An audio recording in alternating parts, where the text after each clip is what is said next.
Como é que tu vê as relações abusivas entre os casais atualmente, né? E como é que elas se apresentam hoje, assim?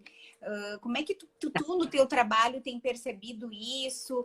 E que alertas, de repente, a gente pode ter, né? Para refletir, será que eu... Porque, Dani, deixa eu só fazer um comentário, assim, antes de tu falar, mas o seguinte... Às vezes a gente acha que relação abusiva é a relação em que o cara bate na mulher ou a mulher no cara, em que né?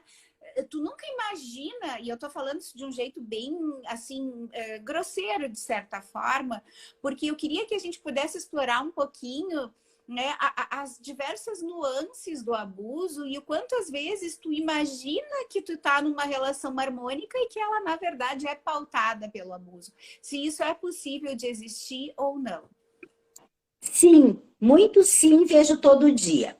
Marcinha, então vamos botar de uma forma mais didática, pode ser? Olha só, vamos pensar o seguinte: o abuso pode se dar de três maneiras individuais, separadas ou juntas.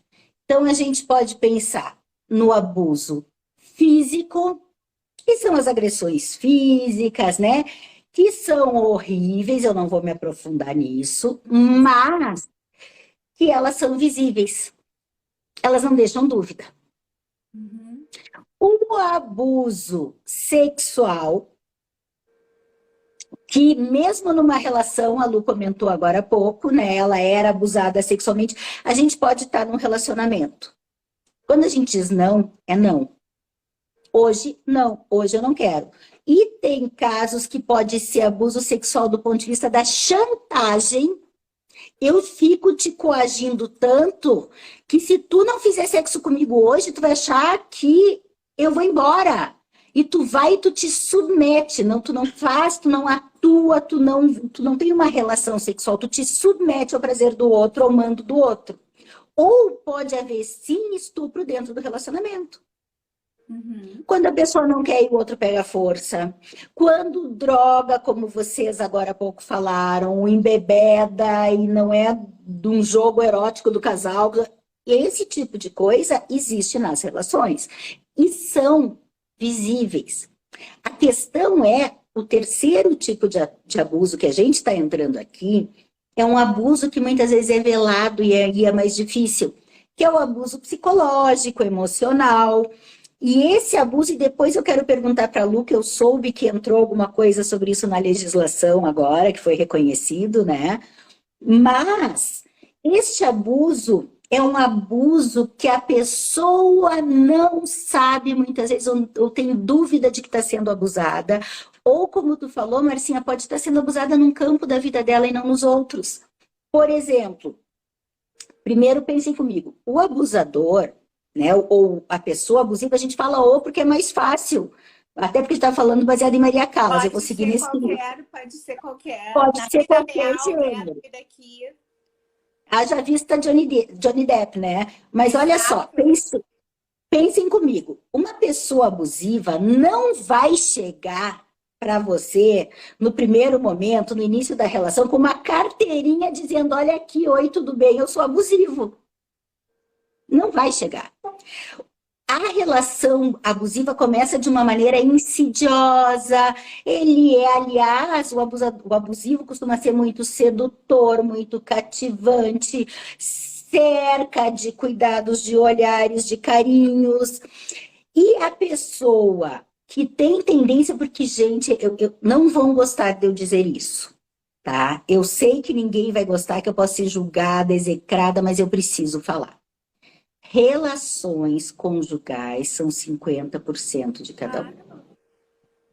Uhum. E quando se instaura uma relação com dinâmica abusiva, existe sim o abusador, mas existe a pessoa que se permite, que fica na situação de ser abusada, passível do abuso. Daniela está dizendo que ela faz por gosto? Não, eu estou dizendo que é sem querer, que não é que ela participe e diga, assim como ele não diz, ó, minha carteirinha, né, de abusador ou a minha de vítima, não. Mas o que acontece? A pessoa que está se fragilizando, quanto mais se fragiliza, quanto mais a autoestima baixa, é um grande ganho para pessoas abusivas.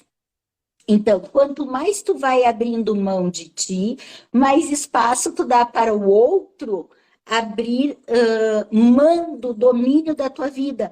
E o abusador começa a ser assim, eu diria para a gente identificar, voltando à pergunta, porque senão eu vou viajando aqui. É isso, vamos ver como é que a gente, porque Para a na gente verdade... pensar, quando tu tiver num relacionamento que tu comece a questionar, foi assim mesmo? Eu realmente entendi. Eu me senti desmerecida, mas não, foi impressão minha, ele não fez por mal. E tu começar a justificar o outro. Essa crise de ciúme dele é porque ele me ama. E aí tu começa a abrir mão de ti mesmo. Ou quanto à tua aparência. Tu tá feia, tu envelheceu, tu tá... Não, mas tô dizendo isso só para te ajudar. E tu vai começando a te encolher, né? Começa a diminuir tua imagem. Não tenho... vou ter que falar, não tenho tesão por ti, mas não é por ti, é porque tu tá descuidado. E começa, sabe, a te cercar e te esvaziar, e tu fica na dúvida. Ou brincadeirinhas, mas é burra mesmo, né? Não, não dá uma dentro, essa aí. E a pessoa começa a se sentir que não tem capacidade mesmo. Só que ela não consegue dizer para ela, não, não, peraí, é ele. Ela começa a questionar, porque o outro costuma dizer assim, ai, eu tava brincando, tu é muito sensível, nossa, que mimizenta, entende? Então, são aquelas agressões, eu posso ser, voltando à pergunta, eu posso ser íntimo amigo teu, a gente pode se dar bem, pode gostar de fazer um monte de coisa junto, mas tem um campo, às vezes, que eu fico te desmerecendo, que eu fico te fragilizando, que eu fico te esvaziando de ti. E se eu não sou segura de quem eu sou, eu deixo, isso entra na gente. E é muito fácil. Então, por isso que eu disse antes, existe a pessoa que faz o ato, né, de desmerecer o outro, diminuir, e se a gente não está com uma autoestima forte, se a gente não se trabalha, se a gente não perpetua, estando numa relação, não perpetua um espaço da gente, uma fortaleza da gente, se a gente se perde da gente na relação, a gente fica muito mais passível de ser vítima, sim, de uma relação abusiva. Só para complementar, tem uma frase, e isso eu vou plagiar do Groisman, tá? Que é ele que falava muito nos cursos, e bom, eu sou cria dele, né? Foram anos, então deixa eu aproveitar isso, eu aprendi muito com ele. Ele sempre diz, sabe aquela frase, tu é o tudo para mim, tu é meu tudo, o fulano é meu tudo. Ai, o que significa teu namorado, teu marido? É tudo para mim. Ninguém pode ser o tudo de ninguém. Ninguém pode ser tudo para ninguém. Se tu és tudo para mim, o que eu sou para mim? Qual é o meu espaço para mim? Eu me esvazio eu vou brincar de mim. mais que tudo. Né? E aí o que acontece? Eu me esvaziando de mim, eu sei bem, eu te conheço, Marcinha, eu já estou lá longe, mas eu não vou. Isso depois fica no privado, a gente fala.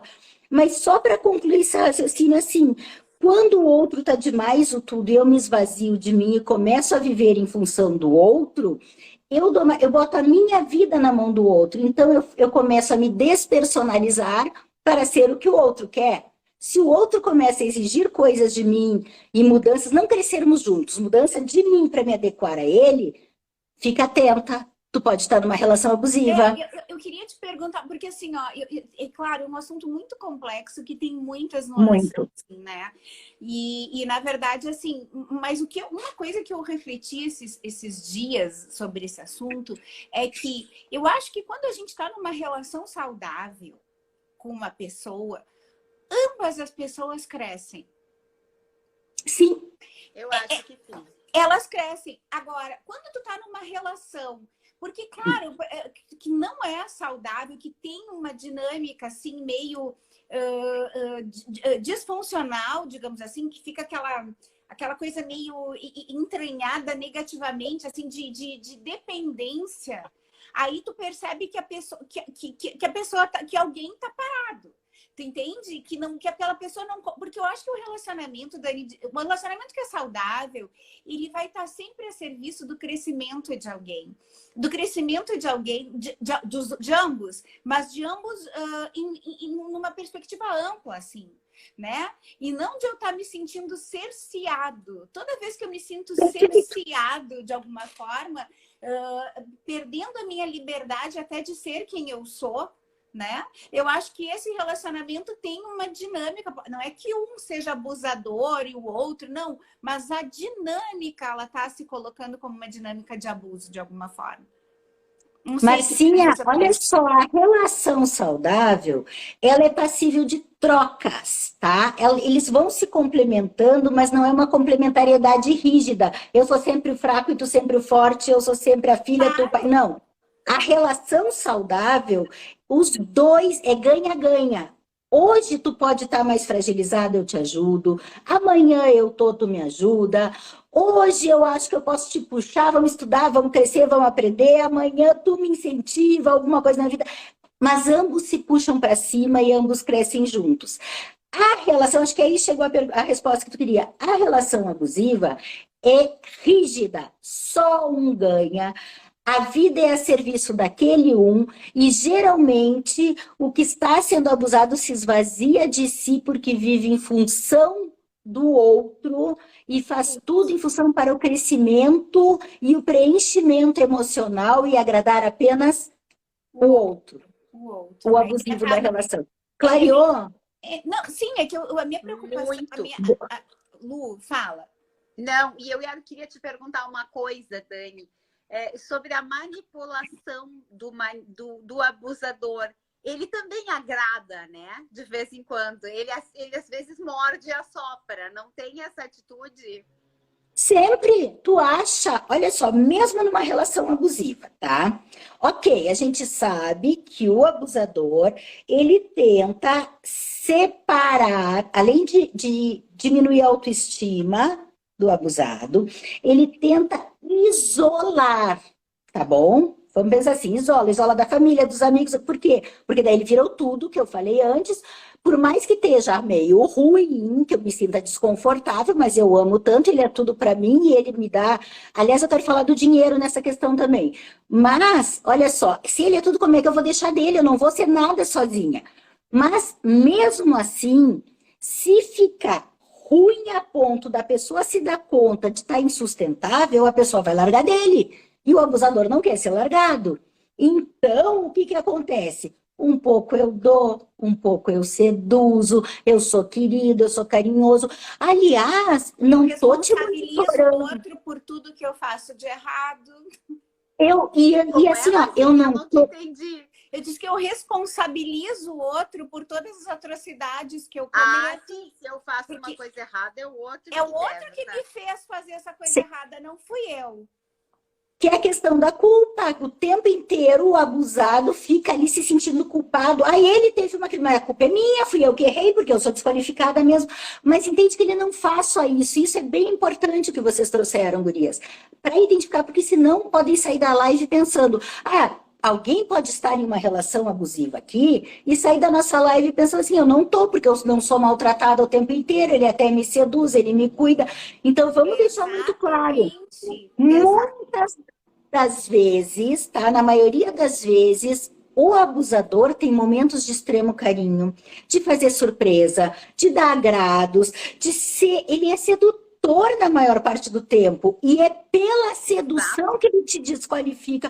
Mas eu sou tão bonzinho contigo, como é que tu tá reclamando de mim? E aí eu vou achar que eu é que sou louca quando eu me sinto desqualificada, entendeu? Então ele não é pelo maltrato. É pelo quase o tempo inteiro, muitas das vezes, por bons tratos, por sedução. Aí eu te ligo, te monitoro o dia inteiro, tu não pode ir até a esquina sem mim. Mas não, tu tá entendendo mal, como é que tu fica te sentindo sufocada? Eu tô te cuidando, eu sou tão atencioso. Aí a pessoa pensa, eu que sou louca e ingrata ainda. Que eu não tô vendo tudo que ele faz por mim. Claro. E aí a pessoa, como tem as partes muito boas, mas sabe que dali a pouco pode vir uma chapuletada, pode vir uma crise de ciúme horrorosa, pode vir a virada do jogo, ela passa se cuidando sempre para manter essa parte boa, porque depois o ruim também é muito ruim. E se dá o ruim, a culpa ela sente que é dela. Então ela passa numa corda bamba. Uhum.